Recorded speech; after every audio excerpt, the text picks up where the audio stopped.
இந்த அதிகாலை ஆராதனைக்கு வந்திருக்கிற உங்கள் யாவரையும் கர்த்தராகிய இயேசுவின் நாமத்தினாலே அடியேன் வாழ்த்துகிறேன். அல்லேலூயா. சரி, கர்த்தர் உங்களை ஆஸ்வதிப்பாராக. தேவ பிள்ளைகளே, இன்றைக்கு 2ஆம் சங்கீதத்தை இந்த அதிகாலை வேலையில் நாம் தியானிக்க போகிறோம். கவனிக்கலாம், ஒவ்வொரு சங்கீதத்திற்கும் ஒவ்வொரு பின்னணி இருக்கிறது என்று சொல்லி நம்ம தியானித்து கொண்டு வருகிறோம். அது மாத்திரமல்ல, சங்கீதங்களை மாத்திரம் அதாவது நம்ம 11 வருஷமாய் நம்முடைய சபையில் தியானித்து கொண்டு வருகிறோம். சங்கீதத்தை மட்டும் பிறந்த நாள் ஆராதனையாக இருக்கட்டும், ஞாயிற்றுக்கிழமை ஆராதனையாக இருக்கட்டும், குடும்ப ஜெபமாக இருக்கட்டும், வீட்டு ஜெபமாக இருக்கட்டும், திருமணமாக இருக்கட்டும், நிச்சயதார்த்தமாக இருக்கட்டும், அடக்க ஆராதனையாக இருக்கட்டும், எல்லாவற்றிற்கும் 11 வருஷமாக வெறும் சங்கீதங்களை மாத்திரம் நம்ம தியானித்து கொண்டு வந்தோம். இன்னைக்கு பாருங்க, கவனிக்கலாம், கர்த்தருடைய வார்த்தையை கவனிக்கலாம். ஆண்டுடைய பிள்ளைங்க எவைகளுக்கும் பயப்படவே கூடாது. காரணம் என்னன்னா, நமக்கு விரோதமாய் ஒருவன் எழும்புவானானா பரலோகத்தில் இருக்கிற தேவனானவர் அவனை பார்த்து அவனை நகைப்பாரான். காரணம் என்னன்னா, நாம் தனி மனிதர் அல்ல, நம்மோடு யார் வாசம் பண்றனா கர்த்தர் வாசம் பண்ணுகிறார். அல்லேலூயா. சார், இந்த 2ஆம் சங்கீதத்துடைய பின்னணியை சொல்லி நம்ம சங்கீதத்தை நிறைவு செய்யலாம். எனக்கு அன்பான கர்த்தருடைய பிள்ளைகளை எல்லாரும் கவனிக்கணும், உற்சாகமாக இருக்கணும், மழக்கம் தூக்கம் கலக்கலாம் காலையில் இருக்கக்கூடாது. அல்லேலூயா. சரி, கவனிக்கலாம். 2 சாமுவேலின் புத்தகம் 5ஆம் அதிகாரத்தில் தாவீது சமஸ்த இஸ்ரவேல் முழுவதுக்கும் ராஜாவாகிறார். 2 சாமுவேல் 6ஆம் அதிகாரத்தில் மிகுந்த போராட்டத்தின் மத்தியில் உடன்படிக்கை பெட்டியை கொண்டு போயிட்டு சீயோன் மலை மேலே தாவீது வைக்கிறார். 2 சாமுவேல் 7ஆம் அதிகாரத்தில் தாவீது ஆலயம் கட்ட பிரயாசப்படுகிறார். காரணம், 2 சாமுவேல் 5ஆம் அதிகாரத்தில் கேதுருனால கட்டப்பட்ட பிரம்மாண்டமான வீட்டில் தாவீது குடியிருக்கிறார். தாவீது வீட்டில் இருந்து சீயோன் மலை மேலே இருக்கிற ஆசாரிப்பு கூடாரம் நல்லா தெளிவாக தெரியும். வீட்டில் இருந்து பார்க்கிறாரு, சீயோன் மலையில் இருக்கிற ஆசாரிப்பு கூடாரம் காற்றில் அலகழிக்கிறத பார்த்த உடனே, காற்று புயல்ல அதாவது அலகை இங்கும் இங்கும் அசைகிறதை அலகைக்கிறதை தாவீது பார்த்த உடனே, நான் மாத்திரம் பிரம்மாண்டமாய் காணப்பட்ட கேதுரு மரத்தினால கட்டப்பட்ட வீட்டில் இருக்கிறமே, கேதுரு மரத்தை குறித்து உங்களுக்கு சொல்லியிருக்கிறேன். அதனுடைய தன்மை என்னன்னா, வெய்ய நாட்களில் கோடை காலத்தில் உள்ளே போனோம்னா கேதுரு மரத்தினால கட்டப்பட்ட வீட்டில் பிரவேசிக்கும் போது குளிர்ச்சியாக இருக்கும், ஏர் கண்டிஷனில் இருக்கிற மாதிரி இருக்கும். இதே மழை காலம் பனிக்காலமாக இருக்குமானா அந்த வீட்டுக்குள்ளே போகும்போது வெதுவெதுப்பான நிலையில் காணப்படும். அப்பேற்பட்ட மரம் தான் கேதுரு மரம்.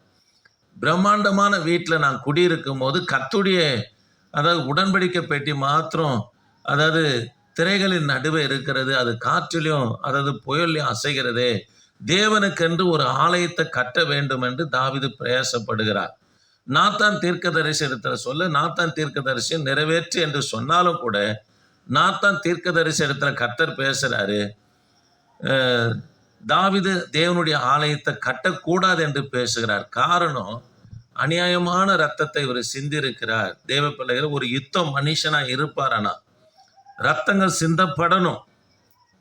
1 சாமுவேல் 7ஆம் அதிகாரத்தில் தாவீது கோலியாத்துடைய ரத்தத்தை சிந்தலைன்னா இஸ்ரவேலுக்கு ரட்சிப்பு இல்லை.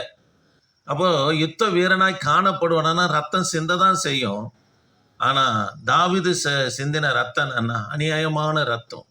உரியாவை வெட்டி கொலை செய்கிறார். யுத்த காலத்தில் தள்ளி அவரை கொலை செய்யுங்கள் என்று சொல்லுகிறார். இது அநியாயமான ரத்தத்தை சிந்தினால இவர் தேவாலயத்தை கட்டுவாரனா பின்னாட்களில் கர்த்தருடைய நாமம் தூஷிக்கப்படும் என்பதற்காக இவரை கர்த்தருடைய ஆலயத்தை கட்ட விடாம, உன் கர்ப்ப பிறப்பாய் காணப்படுகிற சாலமோன் கர்த்தருடைய ஆலயத்தை கட்டுவான் என்று சொல்லிட்டு தாவீதுக்கு கொடுக்கப்பட்ட அழைப்பை குறித்து ஆண்டவர் சொல்றார், நீ யுத்தம் பண்ணு. தேவ பிள்ளைகளே, எதற்காக தாவீதை கர்த்தர் யுத்தம் பண்ண முடியாது சொல்றாருன்னா, நீங்க ஆதியாகமும் 15ஆம் அதிகாரம் 18 21 வரைக்கும் நீங்க வாசித்து பார்ப்பீங்கன்னா, 21 வரைக்கும் வாசித்து பார்ப்பீங்கன்னா, 21ஆம் வசனத்துல பாருங்க, எமோரியரும் கானானியரும் கிர்காசியரும் எபூசியரும் என்பவர்கள் இருக்கிறதுமான இந்த தேசத்தை உன் சந்ததிக்கு கொடுப்பேன் என்றார். தேவ பிள்ளைகளே, இஸ்ரவேலை மாத்திரம் கர்த்தர் வாக்கு பண்ணல ஆபிரகாமுக்கு, அக்கம் பக்கத்துல இருக்கிற தேசங்களையும் கர்த்தனவன வாக்கு பண்ணுகிறார். இவைகள் எல்லாவற்றையும் உன் சந்ததிக்கு தருவேன் என்று சொல்லுகிறார். தாவீது ராஜபாரம் பண்ணுகிறதுக்குள்ள புறஜாதிகளாய் காணப்படுகிற பெலிஸ்தேர், மோவாபியர், இதெல்லாம் இஸ்ரவேலுக்கு கர்த்தர் வாக்குத்தத்தம் பண்ணப்பட்ட தேசம். இதெல்லாம் நம்ம கைப்பற்றிட்டாங்க. கைப்பற்றின உடனே ஆபிரகாமுக்கு கர்த்தர் எதை உன் சந்ததிக்கு தருவேன் என்று சொன்னாரோ அவைகளை நீ என்ன பண்ணும், கைப்பற்றணும் அப்படின்னு சொல்லி யுத்தம் பண்ணுகிற ஊழியத்தை யாருக்கு கொடுக்கிறார்னா தாவீதுக்கு கர்த்தர் கொடுக்கிறார். அல்லேலூயா. தாவீது இந்த வெளிப்பாடு கிடைச்ச உடனே தேவாலயத்துக்கு தேவையான வெள்ளியும் பொண்ணும் குவியல் குவிலாக சேர்த்து வைத்து பிற்பாடு யுத்தத்துக்கு போகும்படியாய் ஜெபத்துல உட்கார்ந்து ஆயத்தமாகிறார். அப்படி உட்கார்ந்து ஆயத்தம் ஆகும்போது பாடப்பட்ட சங்கீதம்னா 20ஆம் சங்கீதம், 21ஆம் சங்கீதம். இப்பவும் இஸ்ரவேல் தேசத்துல யுத்தத்துக்கு போகும்போது 20ஆம் சங்கீதத்தை பாடுவாங்க. யுத்தம் முடித்து வரும்போது 21ஆம் சங்கீதத்தை நம்ம பாடுவாங்க. கர்த்தர் கொடுத்த வெளிப்பாடின் பிரகாரம் காத்திருந்து ஜெபத்துல காத்திருந்து தாவீது 2 சாமுவேல் 8ஆம் அதிகாரத்துல யுத்தத்துக்கு புறப்படுகிறார். 2 சாமுவேல் 8, 2 சாமுவேல் 9, 2 சாமுவேல் 10ஆம் அதிகாரம், இந்த 3 அதிகாரத்திலும் யுத்தம் யுத்தம் யுத்தம் சொல்லி தாவீது யுத்தம் பண்ணி கர்த்தர் எந்தெந்த தேசத்தெல்லாம் வாக்குத்தத்தம் பண்ணினாரோ ஆபிரகாமுக்கு அதெல்லாம் தாவீது கைப்பற்றும்படி கர்த்தர் செய்கிறார். இந்த 3 அதிகாரத்துல 7 வருஷம் தாவீது யுத்தம் பண்ணுகிறார். யுத்தம் பண்ணி எல்லா ஆண்டவர் ஆபிரகாமுக்கு பண்ண வாக்குத்தத்தம் பண்ணப்பட்ட தேசங்கள் எல்லாம் யார் கைப்பற்றுது? தாவீது கைப்பற்றினார். தாவீது கைப்பற்றின போது தேவ பிள்ளைகளே, அந்த அக்கம் பக்கத்துல இருக்கிற தேசத்தார் என்ன பேசிக்கிறாங்கன்னா, எல்லாரும் கவனிங்க. தாவீது உன் நகரத்துக்கு வரும்போது, உன் தேசத்திற்கு வரும்போது நான் வேடிக்கை பார்த்தேன். என் தேசத்திற்கு வரும்போது என்னை அடிக்கும் போது நீ வேடிக்கை பார்த்த. இப்ப அப்படி தேவையில்லை. நம்ம எல்லாரும் ஒன்று சேருவோம். சவுலால 10 வருஷம் துரத்தப்படும் போது தாவீது நம்மிடத்துல வந்தான். அவனுக்கு நம்ம அடைக்கலம் கொடுத்தோம். இப்ப அவன் கட்டுப்பாட்டுல இருக்கிறமே. தாவீது சுற்றிலும் இருக்கிற தேசங்கள் எல்லாம் அடித்து தான் கட்டுப்பாட்டுல வச்சு நம்மள தாவீதா நடத்தினார். அல்லேலூயா. இப்ப பார்த்தாங்க, இப்ப அக்கம் பக்கத்துல இருக்கிற ராஜாக்கள் எல்லாம் உன்னை அடிக்கும் போது நான் வேடிக்கை பார்த்தேன், என்னை அடிக்கும் போது நீங்க வேடிக்கை பார்த்த. இப்ப அப்படி வேணாம், நம்ம எல்லாரும் ஒன்று சேர்ந்து தாவீதை ஒரு வழி பண்ணணும், தாவீதை இல்லாதபடி செய்யணும்னு சொல்லி இவங்க பேசிக்கொள்றாங்க. தேவ பிள்ளைகளே, இப்போ ஃபோன் இருக்குது பண்றாங்க. அப்பெல்லாம் அப்படி இல்லை. அதாவது தூது அனுப்புவாங்க, மனுஷன் மூலியமாக தூது அனுப்புறாங்க. இப்போ பெலிஸ்தர் தூது அனுப்பணும்னா மோவாப்புக்கு வரணும்னா, மோவாப் தேசத்துக்கு வரணும்னா தாவீதின் நகரத்தின் வழியாக தான் அவனை கடந்து வர வேண்டும். அல்லேலூயா. தாவீதின் நகரத்துக்கு வழியாக தான் கடந்து வரணும்.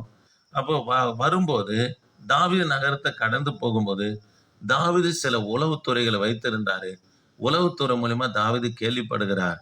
தாவீதை எல்லா ராஜாக்களும் சேர்ந்து ஒரு வழி பண்ண வேண்டும் என்று, அதாவது தூதுகள் போகிறது என்று சொல்லி தாவீது கேள்விப்பட்ட உடனே தேவ சமூகத்துல போயிட்டு ஆசாரிப்பு கூடாரத்துல போயிட்டு தாவீது முழங்கால் படியிட்டு ஜெபித்த ஜெபம்தான் 1ஆம் வசனம், 2ஆம் வசனம், 3ஆம் வசனம், 4ஆம் வசனம். இது தாவீது பண்ணின ஜெபம்.